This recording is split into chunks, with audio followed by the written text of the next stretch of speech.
ಈ ಪಬ್ಜಿಯಲ್ಲಿ ಮಿರಮಾರ್ ಅಂತ ಒಂದು ಸ್ಥಳ ಇತ್ತಲ್ಲ, ಅದೇ ತರ ಉಂಟು ನೋಡಿ, ತೋರಿಸ್ತಾನೆ ಅದು. ಆ ಒಂದು ಶಬ್ದ ಇವಾಗಲೂ ನಂಗೆ ಕೇಳ್ತಾ ಇದೆ, ಕಡಕ್ ಅಂತ ಒಂದು ತುಂಡಾಗ ಒಂದು ಶಬ್ದ ಬರ್ತದಲ್ಲ. ಹಾಗೆ ಆಫೀಸಿಂದ ಲಾಗ್ ಆಫ್ ಆಗಿ ಸೀದಾ ಫಿಶಿಂಗ್ ಹೋಗೋ ಒಂದು ಖುಷಿ ಉಂಟಲ್ಲ, next level. Happy Friday. So welcome back to Curly Crab. ಇವತ್ತು ನಾನು ಎಲ್ಲಿಗೆ ಹೋಗ್ತಾ ಇದ್ದೀನಿ ಅಂತ ಗೊತ್ತಿಲ್ಲಲ್ಲ ನಿಮಗೆ. ಇವರಿಬ್ರು ನನ್ನ ಫ್ರೆಂಡ್ಸ್, ಇವರು ಊರಿಗೆ ಹೋಗ್ತಾ ಇದ್ದಾನೆ. ಇವಾಗ ಕೊಲ್ಲಂ, ಅವ ವರ್ಕಲ್ಲ, ಎದುರಿದ್ದಾನೆ, ಅವ್ನು ವರ್ಕಲ್ಲ. ಸೊ ನನ್ನ ಫಿಶಿಂಗ್ ರಾಡ್ ನಾನು ಆಫೀಸಲ್ಲಿ ಸೆಕ್ಯೂರಿಟಿ ಜೊತೆ ಇಟ್ಟಿದ್ದೇನೆ, ಅಂದರೆ ಒಂದು ಸೇಫ್ಟಿ ಇರಲಿ ಅಂತ ಹೇಳಿ ಬೆಳಗ್ಗೆ ಸೆಕ್ಯೂರಿಟಿ ಕ್ಯಾಬ್ನಲ್ಲಿ ಇಟ್ಟಿದ್ದಾನೆ ಅಂತ ಕೊಲ್ವ. ಹೌದು, ಒಳಗಡೆ ಇದೆ ಬೇಟ.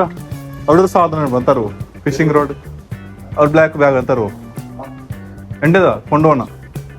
ಓ ಬಿಡ್ರಿ ಬ್ಲ್ಯಾಕ್ ಬ್ಯಾಗ್ ಇಲ್ಲಿ ಹೈಟ್ ನೇರತೆ വെച്ചത്.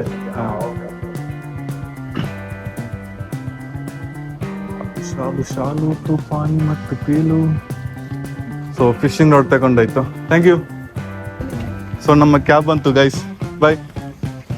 ಕ್ಯಾಬ್ ಬಂತು.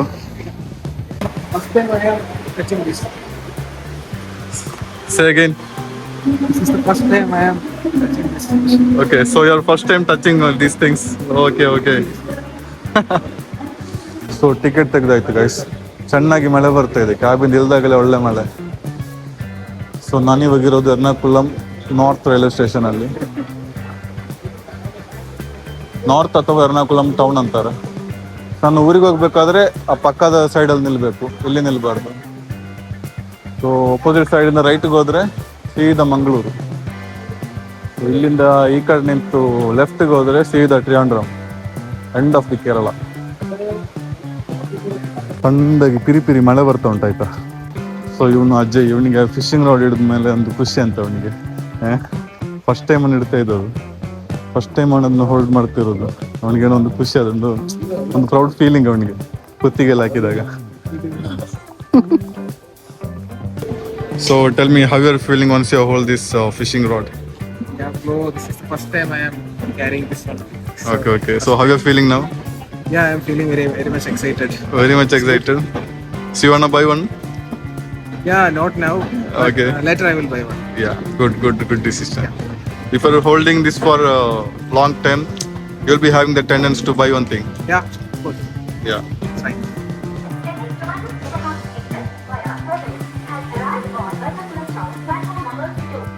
ಈ ಫಿಶಿಂಗ್ ರಾಡ್ ಬ್ಯಾಗ್ ಎಷ್ಟು ಉಪಕಾರ ಉಂಟು ನೋಡಿ. ಈ ಥರ ಹ್ಯಾಂಗ್ ಮಾಡಿ ಇಟ್ಟಿದ್ದೀನಿ, ಎಲ್ಲೂ ಫ್ಲೋರಲ್ಲಿ ಇರಲಿಲ್ಲ, ಹಾಗೆ ಹ್ಯಾಂಗ್ ಮಾಡಿದೆ. ಆದರೂ ಒಂದು ಧೈರ್ಯ ಇಲ್ಲ ನನಗೆ. ಅವಾಗ ನೋಡ್ತಾ ಇದ್ದೆ ಯಾರಾದ್ರೂ ಕದೀತಾ ಇದ್ದಾರಾ ಅಂತ. ಅಂಬು ಕೂಡ ನೋಡ್ತಾ ಇದ್ದ, ನಾನು ಕೂಡ ಮೆಲ್ಲ ಕಣ್ಣು ಬಿಟ್ಟು ನೋಡ್ತಾ ಇದ್ದೆ. ಆಯ್ತಾ, ಭಯ ಜನರಲ್ ಬೇರೆ, ಕದ್ಕೊಂಡು ಹೋದರೆ. ಸೊ ನನಗೆ ಹೇಗೂ ಆ ಲಗೇಜ್ ಇಡುವ ಸ್ಪೇಸ್ ಸಿಕ್ತು, ಮಲಗುವ. ನಮ್ಮ ಬಸ್ ಬಂತು ಗೈಸ್. ಎಲ್ಲ ಬಸ್ ಕಂಡಕ್ಟ್ರಿಗೆ ಅರ್ಜೆಂಟ್, ಯಾವ ಸ್ಟೆಪ್ ಆಗಲಿ. ಮೊದಲು ಬಸ್ ಹತ್ತಿ, ಆಮೇಲೆ ರಿಕ್ಷಾ ಹತ್ತಿ ಹಾಗೂ ಅಂಬುವಿನ ಮನೆಗೆ ರೀಚ್ ಆದೆ. ಸೊ ಇದೇ ಅಂಬುವಿನ ಮನೆ. ಸೊ ಇದು ಅಂಬುರಾಜ್ನ ರೂಮ್. ಸೊ ನನ್ನ ಫಿಶಿಂಗ್ ರಾಡ್ ನಾನು ಇಲ್ಲೇ ಬದಿಗಿಟ್ಟು, ಆಮೇಲೆ ಸ್ವಲ್ಪ ಆ ಕಡೆ ಈ ಕಡೆ ಎಲ್ಲ ರೂಮನ್ನು ನೋಡಿದೆ. ಒಂದು ಈ ಚಿಕ್ಕದಾಗಿ ಚೊಕ್ಕದಂತೀವಲ್ಲ, ಆ ಥರ ಇತ್ತು ಇವನ ರೂಮ್. ನೋಡ್ಲಿಕ್ಕೆ ಒಂದು ಖುಷಿ ಆಗ್ತಿತ್ತು ನನಗೆ. ಸೊ ನೋಡಿ, ಇದೆ ಸಣ್ಣದಾಗಿ ಸಿನ್ನದು. ಸೊ ಅಲ್ಲಿಂದ ಸೀದಾ ಅವರ ಮನೆ ಹಿಂದ್ಗಡೆ ಎಲ್ಲ ಸ್ವಲ್ಪ ನೋಡಿದೆ ನಾನು, ವೈಬಿಸ್ತಲ್ಲ. ಸೊ ಅಂಬುರಾಜ್ ಅವರ ಮನೆ ಎಲ್ಲ ಸುತ್ತಾಡಿ ಆಯಿತು. ಒಳ್ಳೆಯ ಒಂದು ಪರಿಸರ ಇದೆ ಇಲ್ಲಿ, ಖುಷಿ ಆಗುತ್ತೆ ಕೂತ್ಕೊಳ್ಳಿಕ್ಕೆ. ಸೊ ಇಲ್ಲಿ ಗಪ್ಟಿ ಎಲ್ಲ ಸಾಕಿದ್ದಾರೆ ನೋಡಿ. ಮೋಸ್ಟ್ ಇಂಪಾರ್ಟೆಂಟ್ ಇವರ ಮನೆ ಸಿಟ್ಔಟ್ ಹೇಗಿದೆ ನೋಡಿ. ಒಂದು ಹಳೇ ಕಾಲದ ಆರ್ಚ್. ಇಲ್ಲಿ ಯಾರು ಕೂತ್ಕೊಂಡ್ರು ಮುಖ ನೋಡಿನೇ ಕೂತ್ಕೋಬೇಕು. ಅದೇ ಒಂದು ಮೇನ್ ಥಿಂಗ್ ಬೇಕಾಗಿರೋದು ಒಂದು ಮನೆಯಲ್ಲಿ. ಸೊ ಯಾರು ಮಾತಾಡದೇ ಇರಲ್ಲ. ಸೊ ಅಂಬುವಿನ ಜೊತೆ ನಾನು ಫಿಶಿಂಗ್ ರಾಡ್ ಎಲ್ಲ ತಗೊಂಡು ಸೀದಾ ಅನಂತನ ಮೀಟ್ ಆಗ್ಬೋದು. ಅನಂತು ವೆಯ್ಟ್ ಮಾಡ್ತಾ ಇದ್ದ. ಸೊ ನಮಗೆ ಬೈಕ್ ರೆಂಟಲ್ಲಿ ತಗೋಬೇಕಿತ್ತು. ಸೊ ಅನಂತು ನಮ್ಮನ್ನು ಕರ್ಕೊಂಡು ಒಂದು ಕಡೆ ಹೋದ. Hi Ananthu. It's been a long time. So ಇದು ಅನಂತು. ಇವನು ನಂಗೆ ಹೇಗೆ ಪರಿಚಯ ಅಂದ್ರೆ, ನಾನು ಎರ್ನಾಕುಲಂ ಬಂದಾಗ ಫಸ್ಟ್ ಒಂದು ಪಿಜಲ್ಲಿ ಇದ್ದೆ. ಆ ಪಿಜಲ್ಲಿ ಇವನು ಕೂಡ ಇದ್ದ, ಹಾಗೆ ನಮಗೆ ಪರಿಚಯ ಆದದ್ದು. So this is Ananthu. ಹಾಗೆ ರೆಂಟಿಗೆ ಒಂದು ಡಿಯೋ ಸಿಕ್ಕಿದೆ. ಸೊ ಅನಂತು ಅವರ ಒಂದು ಕೇರ್ ಆಫ್ ಒಬ್ಬರು ರೆಂಟಿಗೆ ಒಂದು ಡಿಯೋ ಕೊಟ್ಟಿದ್ದಾರೆ ಇವಾಗ. ಇವತ್ತು ತೆಕ್ಕೊಂಡು ನಾಳೆ ರಾತ್ರಿ ಇಲ್ಲಾದ್ರೆ ಸೋಮವಾರ ಬೆಳಿಗ್ಗೆ ರಿಟರ್ನ್ ಮಾಡಬೇಕು. ಇದೇ ಗಾಡಿ. ಅಲ್ಲಿಂದ ಅಂಬುರಾಜ್ ನನ್ನನ್ನು ಬಿಟ್ಟು, ಹೌದಾ, ನಾನು ಮತ್ತೆ ಅನಂತು ರೆಂಟ್ ಬೈಕಲ್ಲಿ ಸೀದಾ ಹೋದ್ವಿ ಫಿಶಿಂಗ್ಗೆ. So first day of fishing trip ಇಲ್ಲಿಂದ ನಮ್ಮದು ಸ್ಟಾರ್ಟ್. ಸೊ ಇವತ್ತು ನಮ್ಮದು ಫಿಶಿಂಗ್ ಇರೋದು ಪೊನ್ನಂತೂರು ಐಲ್ಯಾಂಡಲ್ಲಿ. ಸೊ ಅಲ್ಲಿದ್ದು ವ್ಯೂ ನೋಡೋಣ ಬನ್ನಿ. ಒಂದು ಸುಂದರವಾದ ಪರಿಸರ ಅಂದರೆ ಮೀನೆಲ್ಲ ಹಾರ್ತಿದೆ ಆ್ಯಕ್ಚುಲಿ, ಬಟ್ ಇಲ್ಲಿ ನಾನು ಹಿಡಿಯಲ್ಲ. ಅಲ್ಲಿ ಟೆಂಪಲ್ ಹೋಗಿ ಅಲ್ಲಿ ಒಂದು ಸ್ಥಳ ಇದೆ. ಅಗೇನ್ ಒಂದು ಶೆಲ್ ಸಿಕ್ಕಿದೆ, ಅಂದರೆ ಕಾಮ್ ಫಿಶ್. ಸೊ ಇದನ್ನು ಓಪನ್ ಮಾಡಿದ್ರೆ ಒಳಗಡೆ ಇರೋ ಮಾಂಸವನ್ನು ಇದಕ್ಕೆ ಸಿಕ್ಕಿಸಿ ಕೆಳಗಡೆ ಆಗ್ತಾ ಇದ್ದಾವೆ. ಸೊ ಇದು ಫಾರ್ ಬ್ಲ್ಯಾಂಕ್ ಫಿಶ್ಗೆ. ಓಕೆ, ಓಪನ್ ಯಾವಟು.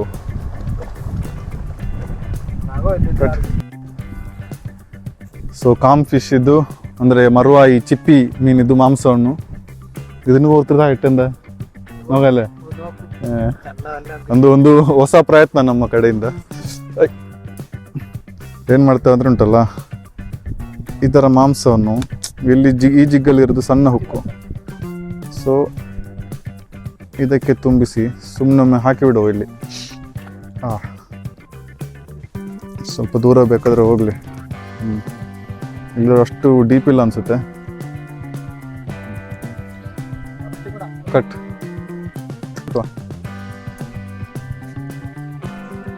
ಸೊ ನೋಡಿ ಗೈಸ್, ಇನ್ನೊಮ್ಮೆ ಒಂದು ಮರವಾಯಿ ಸಿಕ್ಕಿದೆ, ಅಂದರೆ ಕ್ಲಾಮ್ ಫಿಶ್. ನೋಡಿ ತುಂಬ ಇದೆ ಅನ್ಕೋತೀನಿ ನೀರಲ್ಲಿ. ಇವಾಗ ಆಗ ಹಾಕಿದ ಮಾಂಸ ಹೋಯ್ತು, ಇವಾಗ ಬೇರೆ ಹೊಸತು ಸಿಕ್ಕಿದೆ. ഇതിങ്ങനെ അറിയാലേ, ഇതിന് കളിക്കുന്ന മീനുണ്ടെങ്കിലോ ಇದನ್ನ ಹೀಗೆ ಬೀಸಾಡ್ತಾನೆ ಅಂತ ತೆಗಿದಿಲ್ಲ. ಐತೆ ಶೆಲ್ಲಲ್ಲೇ ಅಲ್ಲ, ಎಂದಾലും ನೋಕಾം ಗೈಸ್. ಇಲ್ಲಿದ್ದು ಫಿಶಿಗೆ ಬಂದಿದ್ವಿ ನಾವು, ಏನು ಮೂಮೆಂಟ್ಸ್ ಇಲ್ಲ. ಅದಾದಮೇಲೆ ಬೋಟ್ ಎಲ್ಲ ಪಾರ್ಕ್ ಮಾಡಿದ್ದಾರೆ. ಸೊ ನಮಗೆ ಸ್ಪೇಸ್ ಇಲ್ಲ ಇಲ್ಲಿ ಫಿಶಿಂಗ್ ಮಾಡಲಿಕ್ಕೆ. ಬೋಟ್ ಅಂದರೆ ಒಂದಾದ್ಮೇಲೆ ಒಂದು ಪಾರ್ಕಿಂಗ್ ಬರ್ತಾ ಇದೆ ಇಲ್ಲಿ. ಸೊ ಇದು ಬೋಟಿಂಗ್ ಸ್ಪಾಟ್, ಫಿಶಿಂಗ್ ಸ್ಪಾಟ್ ಅಲ್ಲ, ಅದಕ್ಕೆ ನಾವು ಹೋಗ್ತಾ ಇದ್ದೇವೆ. So guys, second of fishing trip. ತುಂಬ ಸ್ಯಾಡೆಸ್ಟ್ ಡೇ ಇವತ್ತು, ಯಾಕಂದರೆ ರಾಡ್ ತುಂಡ ಆಯ್ತು ನಂದು. ನೋಡಿ ಈ ಟಿಪ್ಪು ಆಯ್ತು, ಒಂದು 4 ವರ್ಷ ಆಯ್ತು ತೆಗೆದು. ಸೊ ಇವತ್ತು ತುಂಡಾಕ್ಬೇಕು ಅಂತ ಇತ್ತೇನೋ ಲೆಕ್ಕ. ಸೊ ತುಂಡಾಯ್ತು ಇವತ್ತು. So saddest day of fishing ಅಂತ ನಾನು ಕನ್ಸಿಡರ್ ಮಾಡ್ತಿದ್ದೆ. 4 ವರ್ಷಗಳ ಕಾಲ ನಿಸ್ವಾರ್ಥ ಸೇವೆ ಸಲ್ಲಿಸಿದ ಫಿಶಿಂಗ್ ರಾಡ್ ಇದು. ಸೊ ಇದರ ರಿಪೇರಿ ಕೆಲಸ ಇನ್ನು ಮಾಡಬೇಕು. So thank you Cabral outdoors for the very memorable fishing rod. ತುಂಬಾ ವರ್ಷಗಳ ಕಾಲ ಒಟ್ಟಿಗೆ ಇತ್ತು. ಬೇರೆ ಯಾವ್ದು ನಾನು ಯೂಸ್ ಮಾಡ್ತಾನೆ ಇರಲಿಲ್ಲ, ಇದೇ ಯೂಸ್ ಮಾಡ್ತಾ ಇದ್ದಿದ್ದು. ಸೊ ಪೀಸ್ ಆಯ್ತು ಇವಾಗ. ದೊಡ್ಡ ನ್ಯೂ.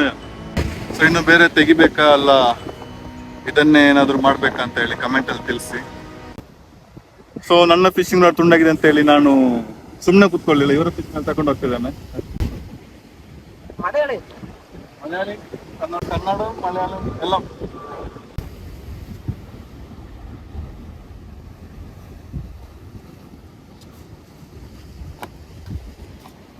ಸೊ ನನ್ನ ಫಿಶಿಂಗ್ ರಾಡ್ ತುಂಡಾಗಿದೆ ಅಂತ ಹೇಳಿ ಇವ್ರು ನನಗೆ ಫಿಶಿಂಗ್ ರಾಡ್ ಕೊಟ್ಟರು ಮಾಡಲ್ಲೇ. ಸೊ ಅದರಲ್ಲಿ ಸಬಿಕೆ ಹಾಕಿ ಇಡ್ತಿದ್ರು ನೋಡು, ಇದು ಪಾರ ಅಂತಾರೆ ಈ ಮೀನಿಗೆ. ಸೊ ಒಂದು ಶಾರ್ಟ್ ಅಲ್ಲಿ 3 ಸಿಕ್ಕಿದೆ ನನಗೆ.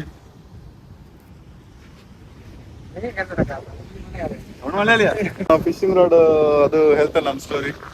ಅಂದ್ರೆ ಅಲ್ಲಿ ಬಾಕಿ ಆಗಿತ್ತು ಫಿಶಿಂಗ್ ರಾಡ್ ಅಲ್ಲ, ಸಾರಿ, ನಾನು ಜಿಗ್ ಹಾಕಿದ್ದೆ ವೆಯ್ಟಿಗೆ, ಬೇರೆ ಇರ್ಲಿಲ್ಲ, ಜಿಗ್ ಹಾಕಿದ್ದೆ ವೆಯ್ಟಿಗೆ.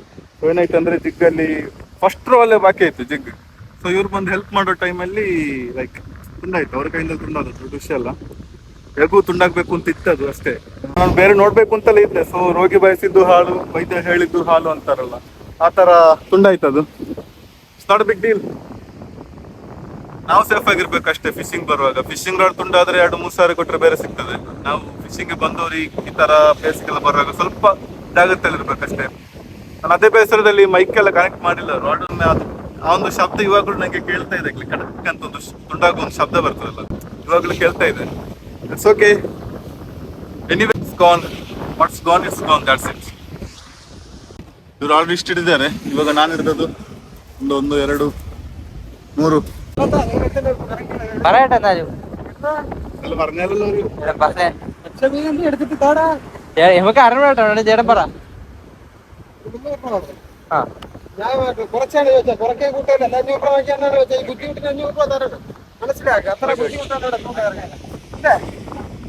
ഏറ്റവും തന്നെ മനസ്സിലായില്ല മനസ്സിലായി നമുക്ക് അറിയാവുന്ന കാര്യല്ലേ റിസ്ക് നല്ല പാടാണ് നിങ്ങളിത് കുറെ കൊണ്ടുവരല്ലേ അവിടെ കെട്ടി കെട്ടി തന്നെ വയ്ക്കുന്നത് ಸೊ ಇದು ತುಂಬಾ ಸ್ಟಾಕ್ ತಗೊಂಡ್ ಬರ್ತಾರ ಅವ್ರು ಯಾಕಂದ್ರೆ ಅವಾಗ ಅಲ್ಲಿ ಬಾಕಿ ಆಗ್ತದೆ ಕಾಲಿನಡೆಯಲ್ಲಿ ಶಕ್ತವಾಗಿ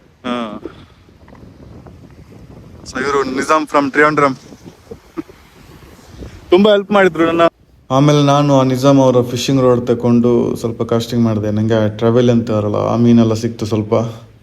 ಇದೆ ನೋಡಿ, ನಾನು ಲೇಜಿ ಆಗಿದ್ರಿಂದ ಕೆಳಗಡೆ ಇಳಿದು ಬರಲಿಲ್ಲ, ಅಲ್ಲಿಂದಲೇ ಸ್ವಲ್ಪ ಅದನ್ನು ತೋರಿಸಿ ಅವ್ರ ಹತ್ರ ತೆಗಿಲಿಕ್ಕೆ ಹೇಳಿದ್ದೆ. ಸೊ ಈ ಥರ ಪ್ಲೇಸಲ್ಲಿ ನಿಲ್ಲುವಾಗ ಆದಷ್ಟು ಜಾಗ್ರತೆ ವಹಿಸಬೇಕು. ಸುಮ್ಮನೆ ಹೋಗಿ ಅಲ್ಲಿ ನಿಲ್ಲಬಾರ್ದು. ಯಾರಾದರೂ ಅಲ್ಲಿ ಲೋಕಲ್ಸ್ ಇದ್ದರೆ ಅವರು ಸ್ವಲ್ಪ ಗಾಂಡಾಗೆ ಮಾತಾಡ್ತಾರೆ, ದೊಡ್ಡ ವಿಷಯ ಅಲ್ಲ. ಸೊ ಅವರು ಹೇಳಿದ್ದನ್ನು ಕೇಳಿ ಆಮೇಲೆ ಅವರ ಸಜೆಷನ್ನೊಂದಿಗೆ ಇಲ್ಲಿ ನಿಲ್ಲೋದೆಲ್ಲ ಬೆಸ್ಟ್. ನನ್ನನ್ನು ಇಲ್ಲಿ ಮಾತ್ರ ಅಲೌಡ್ ಮಾಡಿದ್ದವರು, ಸ್ವಲ್ಪ ಆ ಕಡೆ ಹೋಗಲಿಕ್ಕೆ ಬಿಡಲಿಲ್ಲ. ಸ್ವಲ್ಪ ಈ ಕಡೆ ಸ್ವಲ್ಪ ಪ್ಲೇಸೆಲ್ಲ ಇದೆ, ಅಲ್ಲಿ ಹೋಗಲಿಕ್ಕೆ ಬಿಡಲಿಲ್ಲ ಅವರು, ನನ್ನ ಅಲ್ಲಿ ಮಾತ್ರ ನಿಲ್ಲಿಸಿದವರು. ಸೊ ಅವರ ಸಪೋರ್ಟ್ನೊಂದಿಗೆ ಆಗಿರುತ್ತೆ ನಾನು ಅಲ್ಲಿ ನಿಂತಿದ್ದು. ಸೊ ಈ ಥರ ವೀಡಿಯೋ ಎಲ್ಲ ನೋಡಿ ಯಾರು ಧುಮುಕಿ ಎಲ್ಲ ಹೋಗಿ ನಿಲ್ಲಬೇಡಿ ಫಿಶಿಂಗ್ ರೋಡಲ್ಲಿ ಹಿಡ್ಕೊಂಡು. ಸೇಫ್ ಅಲ್ಲ, ತೆರೆ ಬಡಿತಾ ಇರ್ತದೆ, ತೆರೆಯೊಂದಿಗೆ ನಾವು ಅಲೆಯೊಂದಿಗೆ ಹೋಗಬೇಕಾಗ್ತದೆ, ಅದೇ ಬೇರೇನಿಲ್ಲ. ಸೊ ಇವಾಗ ಅವರ ಫಿಶಿಂಗ್ ಟೈಮು, ನಾನಲ್ಲಿ ಸ್ವಲ್ಪ ರೆಸ್ಟ್ ತಗೊಂಡೆ. ಬಿತ್ತು ನೋಡಿ. ಸೊ ಏನು ಟಾಸ್ಕ್ ಇಲ್ಲದೆ ಇಲ್ಲಿ ಬಂದು ಕೂತ್ಕೊಳ್ಳೋದೊಂದು ಖುಷಿನೇ ಆ್ಯಕ್ಚುಲಿ. ಫಿಶಿಂಗ್ ರೋಡ್ ತುಂಡಾದ್ಮೇಲೆ ನಾನು ಸುಮ್ಮನೆ ಸ್ವಲ್ಪ ರೆಸ್ಟ್ ಎಲ್ಲ ತಗೊಂಡೆ, ಜಾಲಿ ಆಗ್ತಿತ್ತು. ಇದೊಂದು ಸ್ಥಳ ನೋಡಿ, ಈ ಪಬ್ಜಿಯಲ್ಲಿ ಮಿರಮಾರ್ ಅಂತ ಒಂದು ಸ್ಥಳ ಇತ್ತಲ್ಲ, ಅದೇ ಥರ ಉಂಟು ನೋಡಿ, ತೋರಿಸ್ತಾನೆ ಹೊಯ್ಗೆದು ರಾಶಿ ಅಲ್ಲ ನೋಡಿ, ಪಕ್ಕ ಮಿರಮಾರ್ ಒಂದು ಬರಡು ಭೂಮಿ. ಒಂದು ಸಮುದ್ರದ ವ್ಯೂ ಒಂದು ಬಿಟ್ರೆ ಪಕ್ಕ ಒಂದು ಆ ಬರಡು ಭೂಮಿ. ನಂಗೆ ಇಷ್ಟ ಇಲ್ಲ ಅದೊಂದು ಪ್ಲೇಸ್ ಅದು ಪಬ್ಜಿಯಲ್ಲಿ. ಇದು ಯಾರಿಗೆಲ್ಲ ಇಷ್ಟ ಇಲ್ಲ ಅಂತೇಳಿ ಒಂದು ಕಮೆಂಟಲ್ಲಿ ತಿಳಿಸಿ ಆಯ್ತು. ಸೇಮ್ ಆ ಮಿರಮಾರ್ ಅಲ್ಲ ಮಿರಮಾರ ಹಾಗೇನೋ ಹೆಸರು ಅನ್ಕೋದು, ಮಿರಮಾರ್ ಅಂತ ಹಾಗೇನೋ ಇತ್ತದು. ಇವಾಗ ನೆನಪಿಲ್ಲ, ತುಂಬಾ ವರ್ಷ ಆಯ್ತು ಆಟ ಬಿಟ್ಟು. ಇವಾಗ ಆಟ ಏನಿದ್ರು ಫಿಶಿಂಗ್ ರೋಡ್. ಮತ್ತೆ ಅವ್ರು ಸೇರಿ ಅವ್ರು ಸ್ವಲ್ಪ ಇಟ್ಟಿದ್ರು, ನಮ್ದೊಂದು 2-3 ರೌಂಡ್ ಇದೆ ಫಿಶ್ ಇದರಲ್ಲೇ ಇದೆ. ಅದು ನಾನಂತೂ ಪರ್ಚೇಸ್ ಮಾಡಿದ್ದೆ ನೋಡಿ, ಅಂತಾರೆ ಲಾಸ್ಟಿಗೆ ತೆಗೆದು ತೋರಿಸ್ತೀನಿ ನೋಡಿ. ನಾವೀಗ ತಮ್ನೇಲ್ ಶೂಟ್ ಮಾಡುವಾಗ ನಮ್ಮ ಹಿಂದೆ ಇಬ್ರು ಗೆಸ್ಟ್ ಇದ್ದಾರೆ ನೋಡಿ, ಅವಾಗಿಂದ ವೆಯ್ಟ್ ಮಾಡ್ತಿದ್ದಾರೆ. ಸೊ ಇದರಲ್ಲಿ ನಾನು ಹಿಡ್ದದ್ದಿದೆ, ಆಲ್ರೆಡಿ ವಿಡಿಯೋ ನೋಡಿದ್ರಲ್ಲ ನೀವು. ಇವತ್ತೊಂದು ಬ್ಯಾಲೆನ್ಸಿಂಗ್ ಫಿಶಿಂಗ್. ಆ್ಯಕ್ಚುಲಿ ಬ್ಯಾಲೆನ್ಸಿಂಗ್ ಅಂದರೆ ಲೈಕ್ ನನ್ನ ಫಿಶಿಂಗ್ ರೋಡ್ ತುಂಡ ಇತ್ತು, ಆಮೇಲೆ ಅವರ ಕೈಯಿಂದಲೇ ಫಿಶಿಂಗ್ ರೋಡ್ ತುಂಡಾದದ್ದು. ಅದಕ್ಕೆ ಫಿಶಿಂಗ್ ರೋಡ್ ಯಾರಿಗೂ ಶೇರ್ ಮಾಡಲ್ಲ ಯಾವಾಗಲೂ, ಆದರೆ ಅವ್ರು ಕೊಟ್ಟರು. ಅದೊಂದು ಏನು ಹೇಳೋದು, ಒಂದು ನಿಲ್ಲಿಕ್ಕೂ ಆಗ್ತಿಲ್ಲ ಸ್ಥಳದಲ್ಲಿ. ಅವ್ರು ನಾನು ಅಲೌಡ್ ಮಾಡಲಿಲ್ಲ ಫಸ್ಟ್, ಆಮೇಲೆ ಹೇಗೋ ಅಲ್ಲಿ ನಿಲ್ಲಿಸಿ ಫಿಶಿಂಗ್ ರಾಡ್ ಕೊಟ್ಟರು ನನ್ನ ಹತ್ರ. ಸೊ ನಾನು ಸ್ವಲ್ಪ ಹಿಡಿದೆ, ಅವ್ರು ಸ್ವಲ್ಪ ಹಿಡಿದ್ರು. ಒಂಥರ ಬ್ಯಾಲೆನ್ಸ್ಡ್ ಫಿಶಿಂಗ್ ಇವತ್ತು. ಒಂದು ಖುಷಿನೂ ಇಲ್ಲ, ಬೇಸರನೂ ಇಲ್ಲ, ಆ ಥರ break even point, no profit no loss. So ಇಷ್ಟಿದೆ ನೋಡಿ. So guys, 2 days of fishing ಟ್ರಿಪ್ನ ಕೊನೆಯ ದಿವಸ ಇವತ್ತು. ಸೊ ರೆಂಟಿಗೆ ತಗೊಂಡದ್ದು ಗಾಡಿಯನ್ನು ವಾಪಸ್ ಕೊಡ್ತಾ ಇದ್ದೇವೆ. ನಾಳೆಯಿಂದ ಸೋಮವಾರ, ಮಂಡೇ ಬಿಸಿ. ಸೊ ಇಲ್ಲಿಗೆ 2 days ಫಿಶಿಂಗ್ ಟ್ರಿಪ್ ವ್ಲಾಗ್ ಮುಗೀತು. ಸೊ ಇನ್ನು ಮುಂದೆ ಬೇರೆ ಬೇರೆ ಟಾಸ್ಕ್ಗಳೊಂದಿಗೆ ನಿಮ್ಮನ್ನು ಭೇಟಿ ಆಗ್ತೀನಿ. ಅಲ್ಲಿವರೆಗೂ ಸೈನಿಂಗ್ ಔಟ್. ಇಲ್ಲಿವರೆಗೂ ಕರ್ಲಿ ಕ್ರಾಫ್ಟ್ ಸಬ್ಸ್ಕ್ರೈಬ್ ಮಾಡಿ, ಶೇರ್ ಮಾಡಿ. ಇನ್ನು ಮುಂದೆ ಇದೇ ಥರದ ವೀಡಿಯೋಸ್ಗಳ ಅಪ್ಡೇಟ್ಗಳಿಗಾಗಿ ಬೆಲ್ಲನ್ನು ಒತ್ತಿಬಿಡಿ. So thank you. ನಾವು ರೆಂಟಿಗೆ ತಗೊಂಡ 2-wheelerನ್ನೆಲ್ಲ ಇಟ್ಟು ಇವಾಗ ನಡ್ಕೊಂಡು ಹೋಗ್ತಿದ್ದೇವೆ. ಅನಂತ್ ಇದ್ದಾನೆ ಮುಂದೆ. ಸೊ ಸೀದಾ ಅನಂತ ಮನೆಗೆ ಹೋಗ್ತಿದ್ದಾನೆ. 2 ದಿವಸ ಆಯ್ತು ಅನಂತ ಮನೇಲಿ ಇಷ್ಟೇ ನಾನು. ಸೊ ಇಲ್ಲಿಂದ ಪುಳ್ಳಂಗೋಡು ಅಂತ ಒಂದು ಸ್ಥಳಕ್ಕೆ ನಡ್ಕೊಂಡು ಹೋಗಿ ಅಲ್ಲಿಂದ ಆಟೋ, ಬಸ್ಸು ಮೊದಲ ಪ್ರಯಾರಿಟಿ. ಬಸ್ಸು ಸಿಗಲಿಲ್ಲ ಅಂದರೆ ಆಮೇಲೆ ಆಟೋ ಹಿಡಿಯೋ ಪ್ಲ್ಯಾನ್.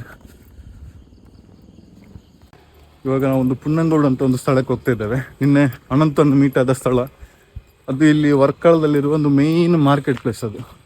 ನಮ್ಮೂರಲ್ಲೆಲ್ಲ ಮಾರ್ಕೆಟ್ ಇರ್ತದಲ್ಲ, ಅದೇ ಥರ ಇರೋ ಒಂದು ಪ್ಲೇಸ್. ಸುಮಾರು ನಾವು ಒಂದು 2.5 ಕಿಲೋಮೀಟ್ರಿಗೆ ವಾಕ್ ಮಾಡಿದ್ವಿ. ಸೊ ವಾಕ್ ಡಿಸ್ಟೆನ್ಸಲ್ಲಿ ಹೋಗಿ ಬಸ್ ಸಿಗ್ತದೆ ನೋಡ್ಬೇಕು. ಇವತ್ತು ಸಂಡೇ, ಸೊ ಬಸ್ ಸಿಗೋದು ನಮಗೆ ಡೌಟ್ ಮಾತ್ರ, ಅದು ಸ್ಟಿಲ್ ನೋಡ್ತಾ ಇದ್ದೇವೆ. ಕೊನೆಗೆ ಬಸ್ ಸಿಗಲಿಲ್ಲ, ಆಟೋನೇ ಸಿಕ್ತು ನಮಗೆ. ಸೊ ಭಾರಿ ಕಷ್ಟದಲ್ಲಿ ಆಟೋಗೆ ಹತ್ತಿದ್ದೇವೆ. ಸೊ ಇದೇ ನಾನು ಹೇಳಿದ ಪುನ್ನಂಗೋಡು ಮಾರ್ಕೆಟ್ ನೋಡಿ, ಯಾವ ಥರ ಇದೆ ನೋಡಿ. ಇದೊಂದು ಜಂಕ್ಷನ್.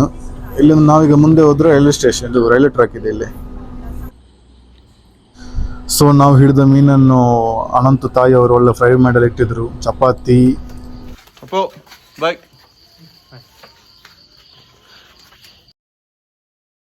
ಇವಾಗ ನನ್ನ ಹಿಂದುಗಡೆ ನಿಂತಿರೋದು ಅನಂತ ಅವರ ತಾಯಿ. ಇವರು ಪಾಪ ನನಗೆ ನಾನು ಹೋಗ್ತೀನಿ ಅಂತ ಹೇಳಿ ಬೆಳಿಗ್ಗೆ ಟಿಫನ್ ಎಲ್ಲ ರೆಡಿ ಮಾಡಿ ಕೊಟ್ಟು ಟ್ರೈನಲ್ಲಿ ತಿನ್ಕೊ ಅಂತ ಹೇಳಿ ಎಲ್ಲ ಪ್ಯಾಕ್ ಮಾಡಿ ಕೊಟ್ಟಿದ್ರು. ಬಾಳೆ ಎಲೆಯಲ್ಲಿ ಅಂದರೆ ಸುತ್ತಿ ಕೊಟ್ಟಿದ್ರು. ಗೊತ್ತಲ್ಲ ನಿಮಗೆ ಕೇರಳದಲ್ಲಿ ಬಾಳೆ ಎಲೆ ಎಲ್ಲ ಸುತ್ತಿ ಕೊಡೋದು. ಸೊ ಅಲ್ಲಿಂದ ಹೊರಟೆ ನಾನು. ಆಮೇಲೆ ಏನೋ ಬೇಸರ ಆಗ್ತಿತ್ತು, ಅಲ್ಲಿಂದ ಹೋಗೋಕ್ಕೆ ಒಂದು ಮನಸ್ಸಿಲ್ಲ. ವರ್ಕಲ್ಲ ಅಂತ ಅಂದರೆ ಏನೋ ಒಂದು ಮಿನಿ ಗೋವಾ ಅದು. ಸೊ ಅಲ್ಲಿಂದ ಹೊರಟೆ ನಾನು.